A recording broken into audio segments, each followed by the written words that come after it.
Hello दोस्तों, मेरा नाम है मधु और मैं आपका स्वागत करती हूँ अपने चैनल दी नॉलेज अड्डा पे। आज मैं इस वीडियो में लेके आई हूँ प्राचीन भारतीय इतिहास के साहित्यिक स्रोतों में से आर्य ग्रंथ और ब्राह्मण ग्रंथ। आपको पता ही होगा ये भी वेदांत के ही भाग हैं। जो ब्राह्मण है वो वेद के भाग हैं। तो फिर देखते हैं। इससे पहले मैं ऋग्वेद करा चुकी हूँ। जो चारों ग्रंथ है वैदिक ग्रंथ है चारों, उनको करा चुकी हूँ। वेदांत करा चुकी हूँ, उपनिषद करा चुकी हूँ। ये अपने आप ही में बहुत ही बड़े हैं, तो इनको एक एक करके मैंने कराया है। आज मैं लेके आई हूँ 2, ये छोटे छोटे हैं, तो इसलिए इसी तरह मैं छोटे छोटे वीडियो लेके आया करूँगी। क्योंकि कितने व्यूवर्स ने बोला है कि मैम वीडियो थोड़ा लेंथ हो जाता है एक टॉपिक पे इतना, तो इसीलिए इस करके मैं छोटा आज वीडियो लेके आई हूँ। तो चलिए इस वीडियो को शुरू करते हैं।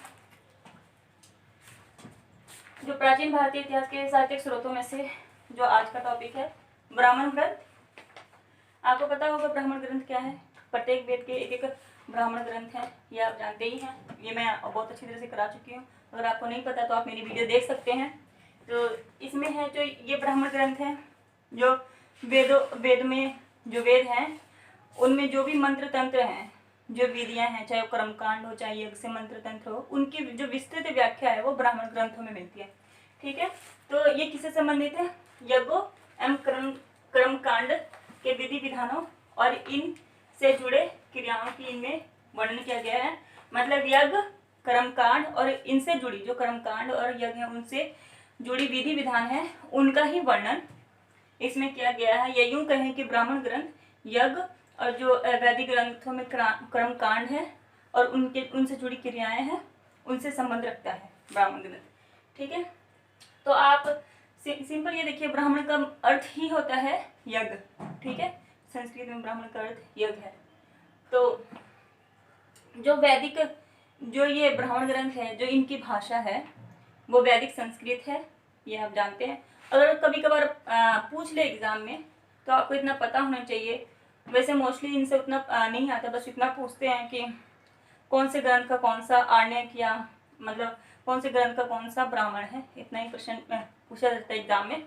अगर इनमें से आ जाए तो आपको पता होना चाहिए। वैसे क्योंकि ये भारतीय ऐतिहासिक स्रोत के हैं, तो ये बताते हैं कि उस समय प्राचीन काल में किस प्रकार के यज्ञ होया करते थे, किस प्रकार के कर्मकांड होया करते थे। अगर बलि प्रथा है उस समय, तो बलि प्रथा का जो विधि विधान था वो क्या था, और वही आगे किस जो आधुनिक काल में तो नहीं है, उतना नहीं है, आगे विकसित होता गया प्राचीन काल के बाद, तो किस प्रकार से उसमें विधि विधानों में जो बदलाव आए, परिवर्तन आए। ठीक है, तो देखते हैं, आगे देखते हैं। मैंने बताया जो ब्राह्मण है, ब्राह्मण का अर्थ यज्ञ होता है। इस कारण इस ग्रंथ को यज्ञ विषयों जो यज्ञ विषय हैं उनसे ज़्यादा संबंध इसको बताया जाता है। और जो इसकी रचना शैली है, जो ब्राह्मण ग्रंथ है उनकी रचना शैली गद्य शैली है, या यूं कहे जो वैदिक ग्रंथों की गद्य शैली में रचना हुई है, जो रचना खंड है गद्य शैली में, उसका नाम ब्राह्मण ग्रंथ है, या उसका अंग है ब्राह्मण ग्रंथ, या वो गद्य शैली का जो भाग है वो ब्राह्मण ग्रंथ है, इस तरीके से बोल सकते हैं। ठीक है, तो इन ग्रंथों की रचना किसने की होगी, क्या आपको पता है? ऋषि मुनियों ने की होगी। तो ऋषि मुनियों ने ही की है उस समय की। इनमें जो वेद है, मतलब वेद तो आपको पता है बहुत ही मुश्किल और कलिष्ठ शब्दों में लिखे गए हैं। इस कारण उनको अच्छी तरह से समझ आए, उन मंत्रों को कोई अच्छी तरह से समझ सके, इस कारण उनको गद्य पद्धति में लिखा गया और बहुत ही विस्तृत रूप में वर्णन किया गया है। तो फिर इसीलिए इसको ब्राह्मण ग्रंथ मतलब अंतिम भाग भी कहा जाता है। ठीक है, तो जो वेद है, वेद कैसे हैं? उनमें मंत्र हैं, तो उसमें देवताओं की स्तुतियां होती हैं। पर जो ब्राह्मण ग्रंथ है, ये वेद और ब्राह्मण ग्रंथ में जो एक डिफरेंस है, जो वेद है वो स्तुति प्रधान है, और जो ब्राह्मण ग्रंथ है वो आपको विधि प्रधान मिलेंगे। इसमें सिर्फ नियम और कानून होंगे।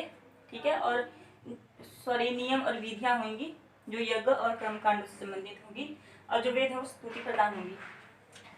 प्रत्येक वेद के पृथक ब्राह्मण ग्रंथ है, ये तो आप जानते ही हैं। बस इतना ही ब्राह्मण ग्रंथ के बारे में किसी भी पुस्तक में आपको इतना ही मिलेगा।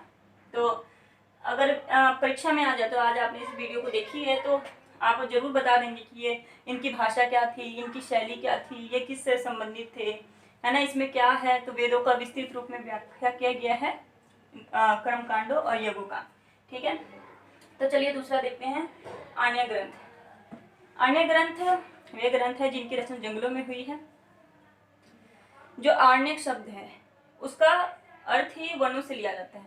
ठीक है, तो वनों में शिक्षा दीक्षा जो दी जाती थी उन्हीं के लिए आर्ण्य ग्रंथों की रचना की गई है, और इसीलिए इनको जंगलों में रचे होने के कारण इनको आर्ण्य ग्रंथ कहा गया।